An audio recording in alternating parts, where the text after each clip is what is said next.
Well, the story really starts back when I turned 8, and right around that same time I'd started being sexually abused by a neighbor. And I remember being really confused because I knew that what was happening to me sexually shouldn't be, yet it was, and I didn't know who, where, when, what, who do I tell, how do I stop it? And really that's where my separation from people, from God, from everything kind of began. And I just turned inward and kept quiet and hated myself, hated what was happening. And with my suicide attempt, it really was kind of the culmination of a perfect storm. Shortly thereafter I was diagnosed with scoliosis and underwent my very first back surgery, which meant I was introduced to opiate medication, and for the first time, felt a sense of relief, not only from the physical pain, but from the emotional pain. And shortly thereafter, my mom and dad got a divorce, and then it was all sorts of confusion kind of coming in. So my attempt happened around the age of 12, my first one, and it was just a matter of me wanting desperately to get away from all of the things that were hurting and not knowing how to do it.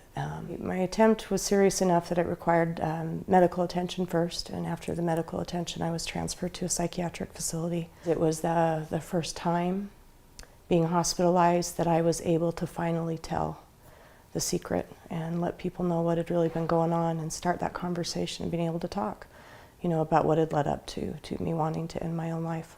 I had a psychologist that I had seen prior to that I still see to this day. However, when I got out, I quickly became engulfed in another means of coping, and that was drugs and alcohol. And drugs and alcohol became my solution for the next 25 years. My parents, bless their hearts, didn't really know what to do with the trauma that I'd experienced, and so I was told just to forget about it and move on and not talk about it. And unfortunately that doesn't work. And my drug and alcohol addiction led me into lots of other places where that similar trauma was repeated. It wasn't the last time I thought about suicide or the last time I attempted. Those were thoughts and feelings I carried with me for the next 25 years. But an event would take place in my life that really would kind of start that journey for me, where things started to change. My dad, who also struggled with the similar things that I did, depression and drug addiction, he died by suicide, October 5th of 2002, and I was the one that found him. And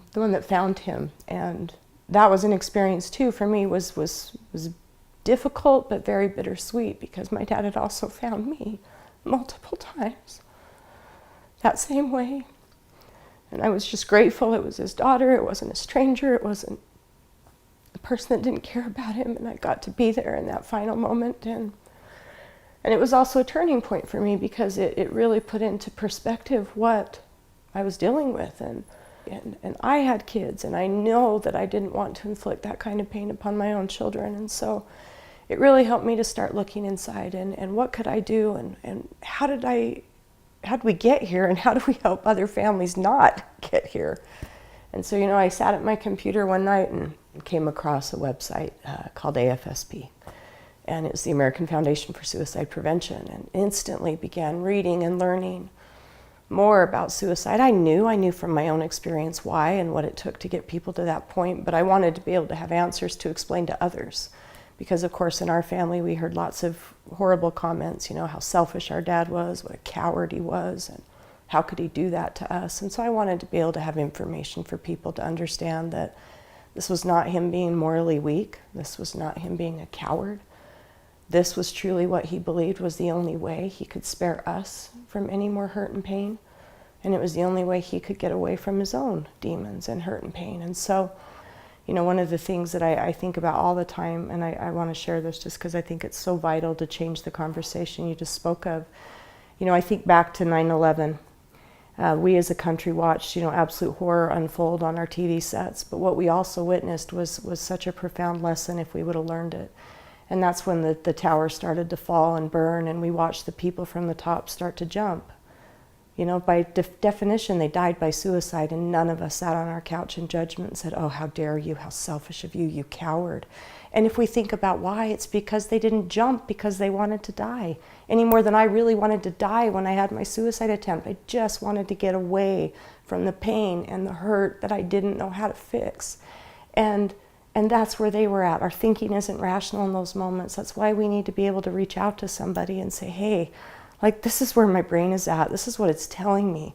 You know, please help me not to do this, and let me have that conversation with you in a way that you don't judge me or shame me, because that's how I feel. For so many years, I was unwilling to be honest with myself.